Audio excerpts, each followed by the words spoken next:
Alors bonjour à tous, bienvenue dans cette vidéo.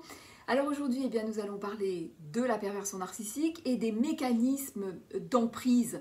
Mais au-delà des mécanismes d'emprise, les mécanismes d'emprise mais qui perdurent. Alors je vais m'expliquer. Donc si vous regardez cette vidéo, vous avez probablement connu ce genre de mésaventures. Et peut-être enfin c'est pas peut-être, mais c'est sûr, vous êtes rendu compte à quel point il était difficile de sortir de cette emprise, bien qu'on ait compris certaines choses. Parce qu'évidemment, dans cette mésaventure, il y a plusieurs étapes. Il y a tout au début, on se fait avoir parce qu'on ne sait pas ce que c'est la perversion narcissique. On en a entendu parler vaguement comme ça, mais entre en entendre parler et la vivre, il y a tout un monde. Donc évidemment, une personne aussi gentille, aussi charmante et autant appréciée de tout le monde, on ne peut pas imaginer qu'elle soit aussi perverse et aussi dysfonctionnelle, même si on sent bien qu'il y a quelque chose qui ne colle pas, mais bon, voilà, on ne fait pas trop attention à cette petite voix. Donc au début c'est comme ça, après il y a cette fameuse phase qu'on appelle de bombing lover, où la personne vous bombarde de choses très très agréables, de compliments, et voilà, vous êtes là vraiment la plus belle du monde et le meilleur du monde, parce que pervers narcissique, je vous le rappelle, homme ou femme. Et puis après, progressivement, eh bien, une fois que l'emprise est bien... une fois que la proie est bien ferrée, il va avoir un long processus de dévalorisation et de rejet. Et quand on est vraiment en fin de relation et qu'on subit tout ce qu'on subit de façon très douloureuse, généralement, on commence à chercher, c'est là où on commence à se renseigner. Et évidemment, là, il y a différentes étapes aussi. Comme dans des étapes de deuil, donc il y a le déni, il y a la colère, toutes ces étapes. Et puis, là, dans cette vidéo, là où je me situe, c'est quand vous avez compris tout ça, quand vous êtes sûr d'avoir affaire à ce genre d'individu, quand vous avez compris toutes les étapes de l'emprise, mais que malgré tout, vous restez prisonnier ou prisonnière de cette relation. Et là, vous vous dites, mais comment c'est possible? Comment c'est possible que je reste avec ce genre d'individu?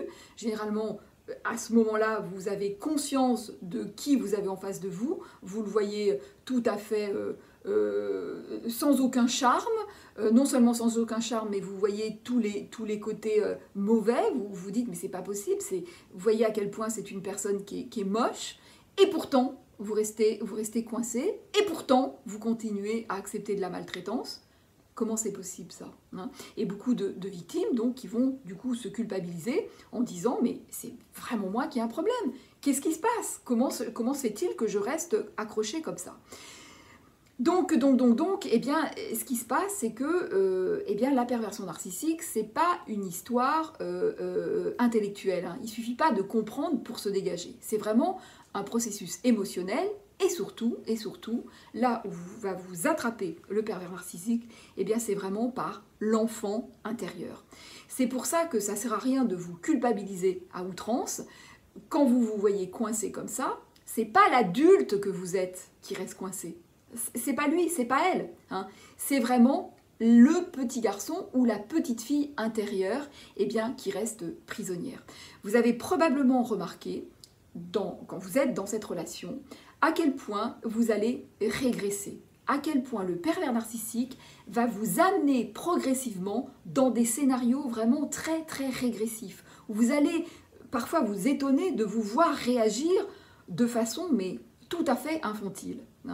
Le pervers narcissique, je vous le rappelle, c'est quelqu'un qui n'a pas de construction propre, qui est resté coincé justement à un stade infantile, dans la petite enfance, donc qui est resté à ce stade-là, et qui va vous amener, parce que vous, en tant que victime, vous avez une faille narcissique également, et il va vous amener progressivement à ce stade-là. Il va vous amener dans cette régression-là. Et une fois que vous allez être... quand il va vous amener comme ça, va se jouer plusieurs choses. En fait, il va avoir vraiment presque un passage de l'un à l'autre. C'est-à-dire qu'à un moment, vous allez vous confondre. En fait, ça me fait penser, parce qu'il se met en miroir, hein, le pervers narcissique, ça me fait penser comme ça une anecdote. Quand j'étais plus jeune, je travaillais, ou quand j'étais jeune, on va dire, ce sera plus juste, quand j'étais jeune, je travaillais dans un laboratoire pharmaceutique et j'avais comme client, enfin je travaillais en phytothérapie et voilà, aux phytothérapie, oligo-éléments, et j'avais une cliente, une femme qui était homéopathe et qui travaillait de façon tout à fait originale, qui utilisait surtout les plantes, mais surtout les oligo-éléments. Et pour elle, en fait, elle cherchait la forme et la structure moléculaire. Alors, elle étudiait également l'univers. Hein.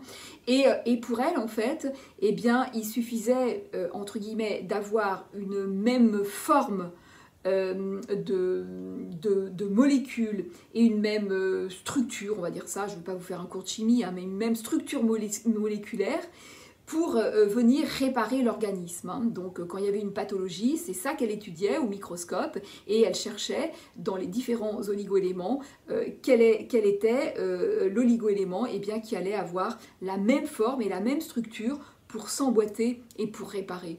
Et ça m'est revenu, il y a déjà quelques temps que je voulais vous le partager, et ça me fait penser à ça, la perversion narcissique. Hein. Le pervers narcissique vous force comme ça à fusionner, et à un moment, il y a un truc comme ça qui va vous donner cette impression de réparation, et qui va faire qu'il va avoir un passage de l'un à l'autre. Et ce qui va se passer, du coup, dans cette relation, eh bien, c'est que vous allez vous retrouver vraiment comme un tout petit enfant, hein, et qu'il va avoir un passage de l'un à l'autre, et que tour à tour, eh bien, ce pervers narcissique va finalement devenir une partie de vous-même.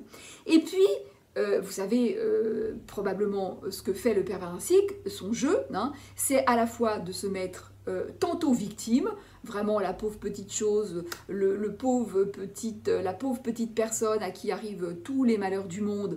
Donc il va vous obliger, entre guillemets, à jouer le rôle quelque part de sauveur et de parent.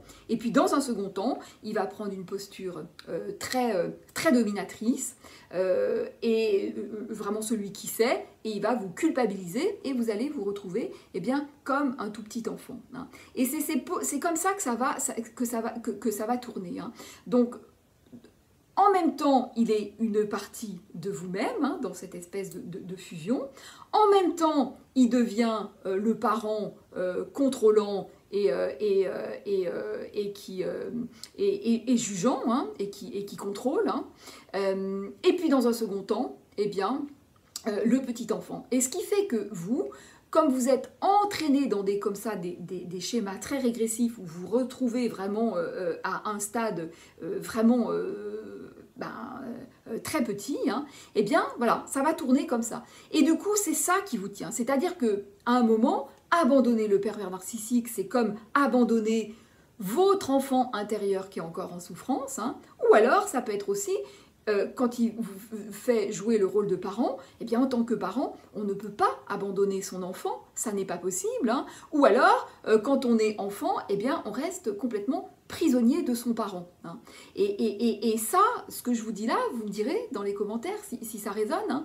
Mais ça, on voit à quel point c'est fort et à quel point on voit bien que, encore une fois, c'est l'enfant intérieur qui est prisonnier, c'est pas l'adulte. Donc vous avez beau raisonner, voilà, et vous vous voyez en train de dire mais c'est pas possible, j'ai tout compris, et puis là il me traite comme un chien, et puis moi j'accours là comme un toutou, j'entends les pires insultes, j'entends les pires, et puis j'accours, mais comment c'est possible, mais qu'est-ce qui se passe, hein. Voilà.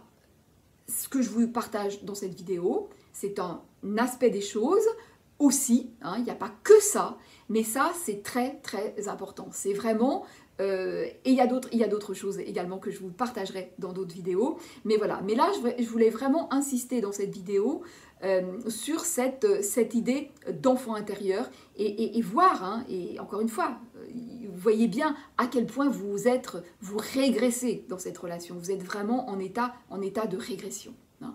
Donc voilà, donc pour sortir de la perversion narcissique, il faut comprendre des choses, évidemment, intellectuellement, évidemment, mais aussi émotionnellement. Il faut vraiment ressentir. Vous voyez, ce que je vous dis là, c'est vraiment ressentir ça profondément pour, dans un second temps, eh bien, pouvoir se dégager, hein. Voilà, donc je vous dis bien à très bientôt dans une prochaine vidéo. N'oubliez pas de liker, de vous abonner, de commenter, de partager, et je vous dis à très vite.